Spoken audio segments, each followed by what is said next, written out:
میرے نبی نے کتنے معجزے دکھائے مکے میں، نہیں کلمہ پڑھا۔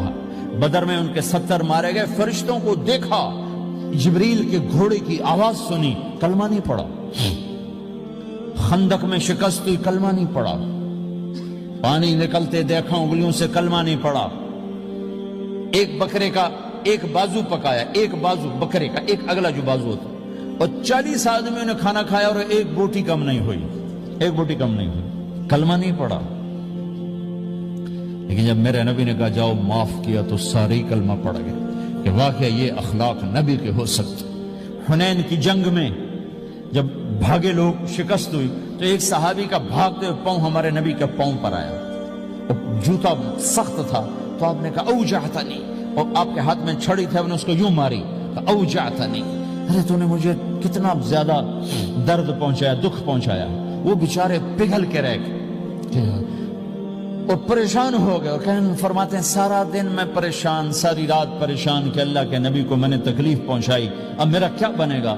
اگلا دن ہوا تو اعلان ہو رہا تھا بھائی جس کا پاؤں نبی کے پاؤں پہ آیا تھا اس کو اللہ کے نبی بلا رہے ہیں۔ تو صحابی کہنے لگے میں نے سمجھا بس اب میری تو دنیا بھی گئی اور آخرت بھی گئی، اب میرے اوپر کیس بنے گا اور مجھے ڈانٹ ڈپٹ بھی ہوگی، میرا کتنا بڑا گھاٹا نقصان ہوگا۔ یہ حاضر ہوئے ڈرتے ڈرتے، تو آپ نے فرمایا میرے بھائی کل میں نے تمہیں چھڑی ماری تھی، وہ مجھے معاف کر دینا، اور یہ 80 اونٹ تمہیں ہدیہ دیتا ہوں، 80 کیملز یعنی 80 پراڈو، 80 رینج روور کا یہ میری طرف سے تمہیں ہدیہ ہے۔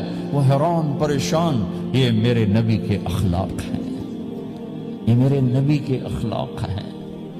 کانٹے بچھانے والی نے 4 دن آنا چھوڑ دیا، بیمار ہو گئی تھی، تو آپ نے کہا کیا بات ہے، وہ ہمارے راستے میں اب کانٹے کوئی نہیں ہیں، کہا یہ وہ بیمار پڑی ہے جو کانٹے بچھاتے تھے۔ تو آپ اس کے گھر چلے گئے، ماں جی خیریت تو ہے، آپ ٹھیک تو ہیں؟ کہا بیٹا مجھے کلمہ پڑھا دے، بس تیرے اخلاق نے مجھے فتح کر لیا ہے۔ میرے بھائیوں یہ چیپٹر بھول چکے ہیں، بھول چکے ہیں، بھول چکے ہیں۔ جب تک یہ چیپٹر زندہ نہیں ہوگا زندگی اسلامی نہیں بنے گی، معاشرہ اسلامی نہیں بنے گا، اور آگے قوموں کے لیے اسلام کا دروازہ نہیں کھلے گا۔ ہمیں معاف کرنا آتا ہو، ہمیں گالی دینے والے کو دعا دینا آتا ہو، غیبت کرنے والے کی تعریف آتی ہو، اور غیبت کرنے سے، غیبت سننے سے اپنے آپ کو ایسے بچاؤ جیسے زہر سے بچاتے ہو، اسے آگ سے بچاتے ہو۔ ایک دوسرے کو نفرت کا بول نہ بولو ورنہ ساری زندگی تباہ و برباد ہو جائے گی۔ میرے رب کی قسم، میرے نبی نے کہا ایک زبان کا بول انسان بولتا ہے اور جہنم کی گہرائیوں میں گر جاتا ہے، اور ایک زبان کا بول انسان بولتا ہے اور جنت کے درجات پر چڑھ جاتا ہے۔